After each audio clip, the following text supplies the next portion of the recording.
各位，想必韩红啊这两天呢，肯定体会到了墙倒众人推，破鼓万人锤的滋味啊！互联网时代真的是一言以兴邦，一言以丧邦啊！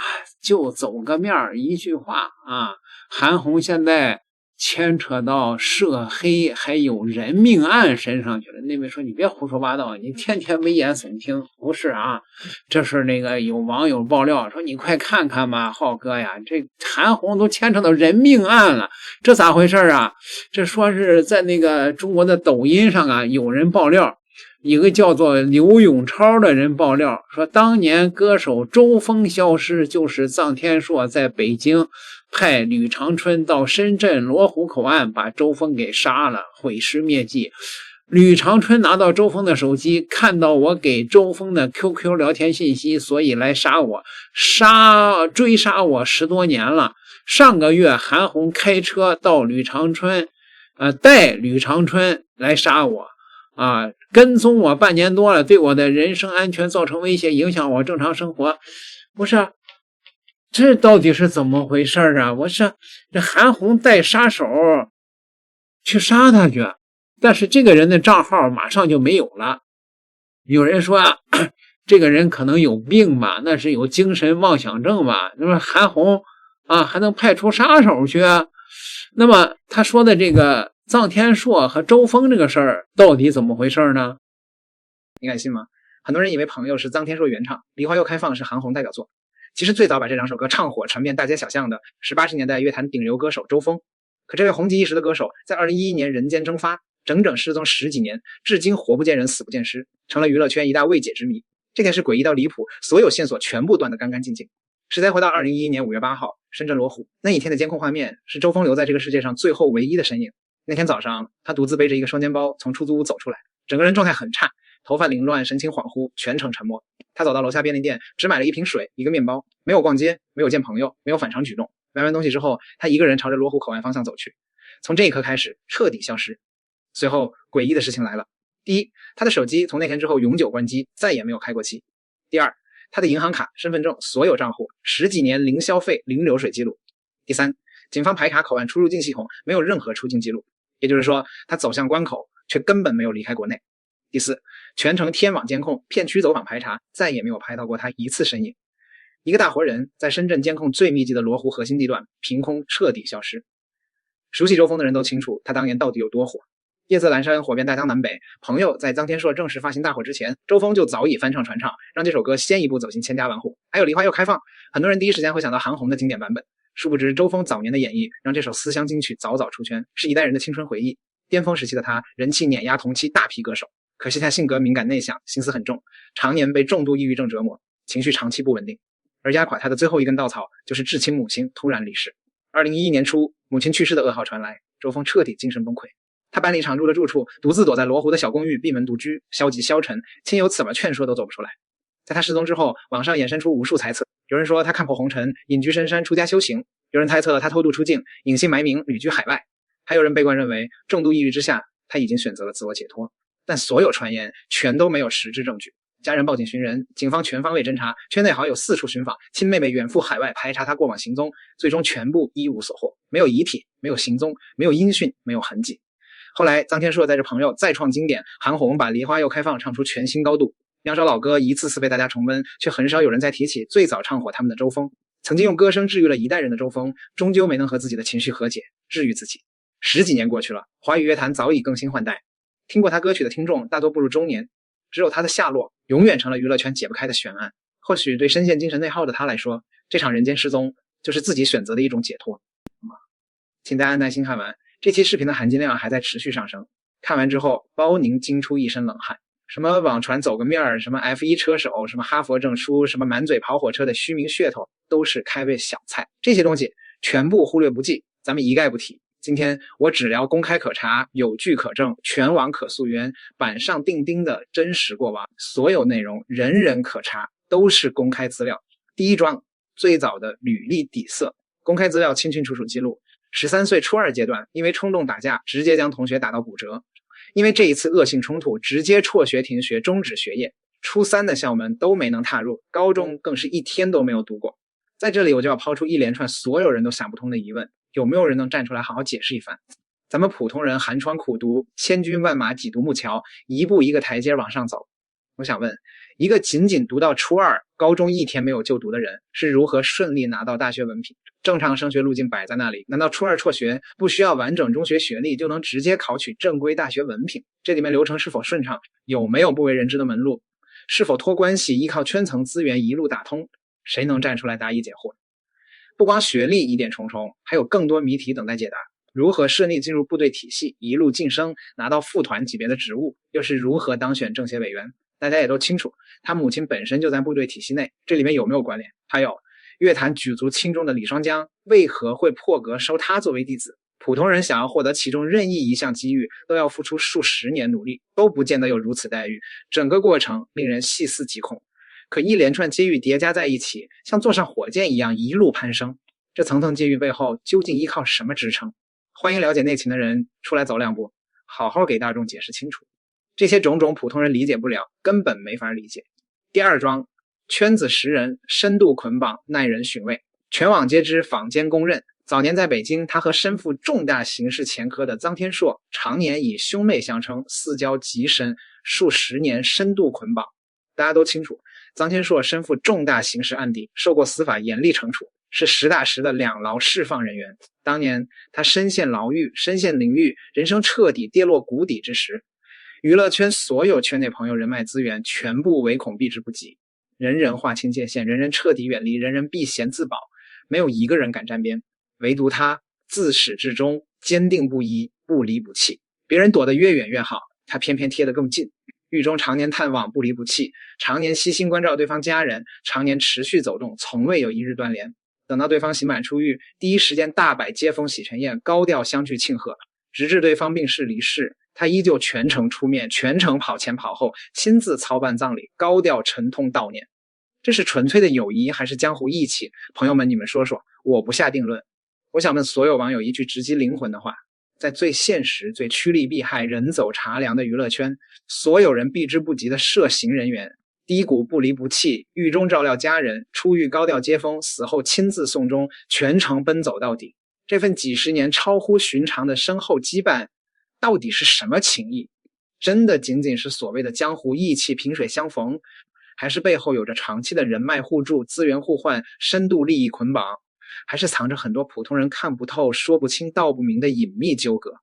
老祖宗的真理永远没错，近朱者赤，近墨者黑，三观不同，难成挚友，圈层不容，绝不长久相伴。一个常年和违法乱纪、身负刑案人员深度绑定、患难捆绑数十年的人，你让我相信他出淤泥而不染，濯清涟而不妖？我是万万不敢相信，也万万不能认同。物以类聚，人以群分，从无例外。老话讲得好，挨金似金，挨玉似玉，挨着金銮殿就长灵芝草，挨着茅房就长狗尿台，这一点儿也错不了。第三桩，漠视法规，特权违规实锤。还有一件全网可查，当年公开处罚的铁证。本人尚在部队现役，拥有公职身份期间，驾驶套牌、无牌路虎豪车，被公安机关当场查获处罚，最终因为特殊身份移交部队文工团内部处理。身为公职人员，现役身份，公众人物，本该以身作则，敬畏法律，严于律己，却公然顶风违规，漠视交规，肆意妄为。这份特权心态、散漫习性、无视规则的行事风格一目了然，各位网友自行脑补。第四桩，不分是非、护短蛮横的痞子习性。还有一桩所有人都能查到的公开旧事。当年西宁机场，他的圈内好友无视机场管控规则，拒不配合工作人员执法，扰乱公共秩序，最终被依法处置。事情全貌尚未查清，是非对错尚未定论之前，他不分青红皂白，不问前因后果，直接公开发微博，公然指责、谩骂、质疑机场执法人员，无脑力挺闹事好友。事后完整监控、官方通报全部出炉，真相大白，责任完全在他好友一方。可他从头到尾毫无愧疚，毫无歉意，毫无反思。怎么今天这事儿闹得民怨沸腾，也没见得立马出来发微博解释群众质疑？这前后不一的表现，总感觉透露着诡异。这是什么？这就是根深蒂固的护短习性、蛮横习性、痞子习性。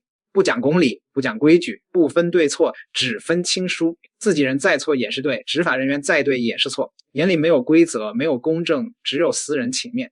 这哪里有半分慈善家的包容、悲悯、公正格局，谦卑、谨慎、低调、谨言慎行的处事作风。第5桩，身份错位，行为失度，引人深思。大家不要忘了，他始终拥有党员身份，党员的信仰、准则、底线、纪律是有严格标准、绝对红线的，可全网清晰可查，有视频有真相。他曾当众对着西藏宗教活佛行跪拜磕头大礼。我不做任何主观评价，不扣任何帽子，我只把问题留给所有人。一名共产党员当众跪拜宗教人士，是否符合身份准则，是否符合纪律要求？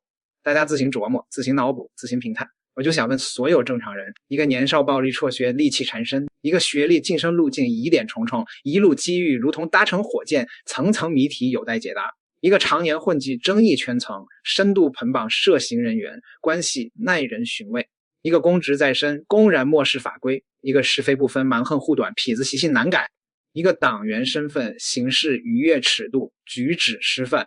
这样一路走来的履历，这样的性格底色，这样的行事作风，能撑起大慈大悲、心怀苍生、普度众生的顶级慈善人设吗？能胜任全网的道德标杆、万民的善意寄托吗？很多没脑子的粉丝总洗地，人会成长，知错能改，放下屠刀，立地成佛。谁没谁过荒，谁没吹过牛，谁不曾打过架，谁不曾托过关系走过后门，谁不曾有自己的圈子人脉，谁一点都不犯错来无限包容洗白。我听了这些我无语了，这些都看作优点，也难怪他们那些无脑言论。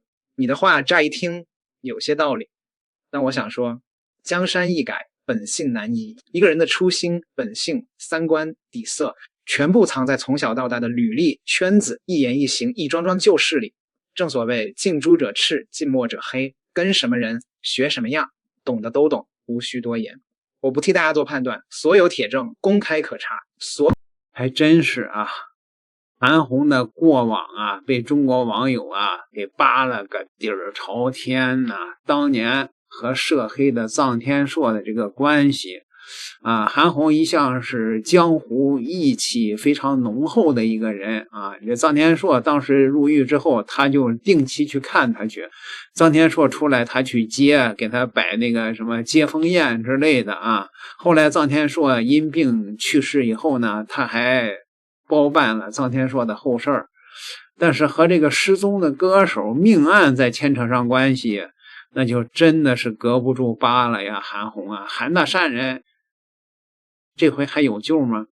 那位说还可以抢救一下，但是呢，海外的一个油管上的精神病轮子听床师反贼，叫那个蔡慎亏的啊，就前两天被那个一个这个日本的一个女骗子那个美颜骗去啊，他说没骗，有人说他骗了100多万人民币的那位。